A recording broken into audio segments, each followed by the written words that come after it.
احسان محسن تو توحید و سنت کے ساتھ ہو، دلوں کی نہیں، توحید و سنت کے ساتھ ہوگی، دلوں کی دھڑکن ہے.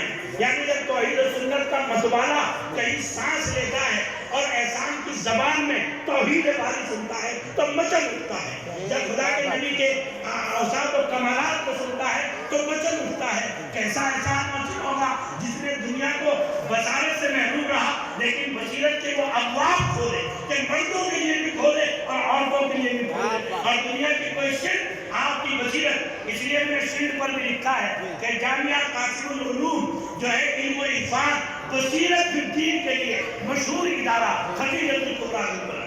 سمجھے جی؟ اس لیے دل کی گہرائیوں سے دعا کرتا ہوں کہ اللہ اس مقدس اور مخلص شخصیت کو جو ہمارے توحید و سنت کے سانسوں کا نہیں بلکہ ہمارے اکابر اہل اللہ کے دلوں کی دھڑکن رہا ہے.